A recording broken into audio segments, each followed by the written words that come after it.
If I'm a Sacramento Kings fan, I'm very excited about this trade. You barely gave up anything really to get Demar Derozan. The most valuable player in this trade that was given up was Harrison Barnes, and Demar Derozan is a much better player. He's a 6-time All-Star, 2-time All-NBA second team, All-NBA third team, which he made once as well. Demar Derozan is one of those guys where I always felt he may not be your number one option to get you a championship, but if you put pieces around him, the right ones that can really fit him, man, he can make your team look like an actual contender. And look no further than the Toronto Raptors teams that he was on when it was him and Kyle Lowry in the backcourt. They didn't quite get a championship, obviously, but they made the Eastern Conference Finals. They had some deep playoff runs. They were at the top of the East. Now, I'm not saying that the Sacramento Kings are championship contenders and they're going to make it out the West to the NBA Finals. I'm just saying that in an already tough conference that is in the West, I could see this team winning 50-plus games, maybe 55. They already won 46 without a DeMar DeRozan. I also like the combination of him and De'Aaron Fox in the backcourt as opposed to what he was trying to do with a Zach LaVine. DeMar DeRozan's natural position is a shooting guard. When he was on the Chicago Bulls, he had to play small forward because Zach LaVine is a little bit shorter of a guard and could play the 2 spot as well, and he shot better. So just that dynamic, I think, didn't work out as well as opposed to now he's playing with another combo guard, somebody who could score but still assist, and that's what he was doing with a Kyle Lowry with the Toronto Raptors. The Sacramento Kings, they were a top 10 team in points per game during the last season that just passed. And a lot of their plays on offense is really, let's say, De'Aaron Fox at the top of the key with the ball. Sabonis sets an off-ball screen, and then Sabonis ends up getting back the ball at the top of the key. And then there's some other off-ball screens that's happening. And you usually have somebody either slash into the basket, maybe like a De'Aaron Fox or a Kevin Huerter, flaring out to the three-point line off of one of those screens I was talking about. And Sabonis the whole time is playmaking from the post. So this will work well with a De'Aaron Fox and a DeMar DeRozan slashing from different angles to the basket. And then you have a Huerter or even a Keegan at the three-point line. So I think they got to have all of these guys in the lineup and basically play small. Put Sabonis at the 5.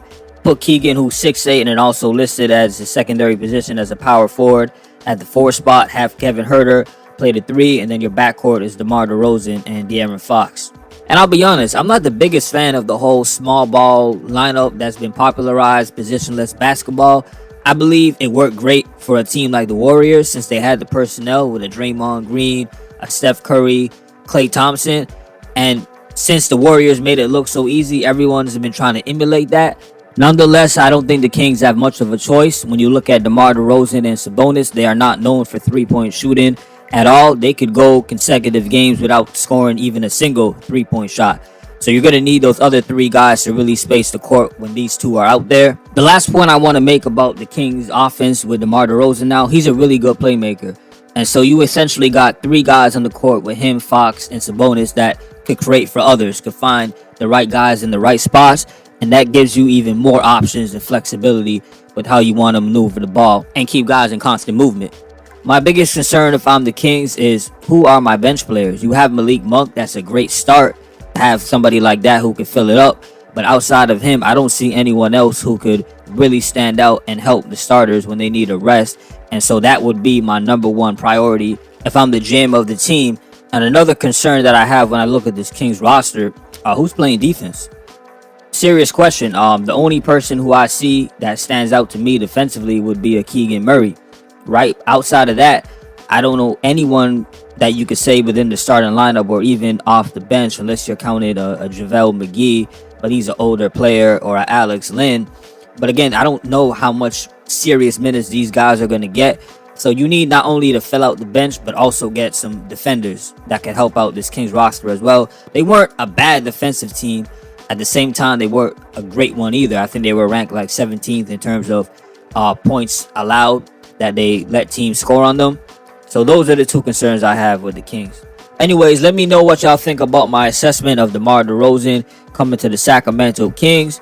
Do you see this as a great fit? Do you not like it? What about the starting lineup suggestions that I had? Do you like that? Or do you see Kevin Huerter coming off the bench and them trying to get another piece, or Keegan Murray? I don't know. I just want to hear your thoughts and your opinions. And as always, salute for listening. Peace.